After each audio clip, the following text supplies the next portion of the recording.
సాక్షి వాళ్ళు పోల్ పెట్టి ఆంధ్రప్రదేశ్ ముఖ్యమంత్రిగా చంద్రబాబు బెటరా జగన్ బెటరా అంటే 90% మంది జగనే బెటర్ అంటారు.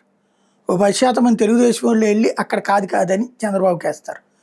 ఆంధ్రజ్యోతి వాళ్ళు పోల్ పెట్టి చంద్రబాబు నాయుడు బెటరా జగన్ బెటరా అంటే చంద్రబాబు నాయుడే బెటర్ అని 95% మంది పెడతారు. జగన్మోహన్ రెడ్డిని 5% వీళ్ళు వెళ్ళి అక్కడ పెడతారు.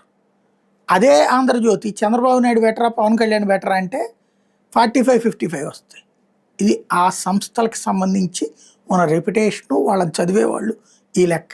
ఇప్పుడు కాంగ్రెస్ పార్టీకి సంబంధించిన కొన్ని సంస్థలు ఇప్పుడు కొత్త గేమ్ నడుపుతున్నాయి. ఎట్లయితే యోగేంద్ర యాదవ్ ఆధ్వర్యంలో కాక్రోచ్ పార్టీ అని ప్రచారం చేసుకుంటున్నారు, ఇప్పుడు మళ్ళీ వీళ్ళకి అదో సమస్య వచ్చి పడింది. రాహుల్ గాంధీ కంటే అక్కడ క్రేజ్ ఎక్కువ అవుతుంది. వీళ్ళందరూ ఫస్ట్ ఏం సంతోషపడ్డారు, బీజేపీ కంటే దానికి సబ్స్క్రైబర్లు పెరిగారు. కాంగ్రెస్ పార్టీ కంటే బీజేపీకి ఎక్కువ కదా, మరి కాంగ్రెస్ పార్టీని వద్దనుకుంటున్నారు వాళ్ళు. ఇదో చర్చ అయింది. ఇప్పుడు రాహుల్ గాంధీని ప్రమోట్ చేయడానికి వాళ్ళు కొత్త కాన్సెప్ట్ ఏమి చేశారు, 80-80% మంది ప్రజలు ఆదరిస్తున్నారట రాహుల్ గాంధీ. కరెక్టే, కానీ ఇంతకీ ఎలా ఆదరిస్తున్నారు, ఎందుకు ఆదరిస్తున్నారు అంటే ఇక్కడ $1 మిలియన్ ప్రశ్న.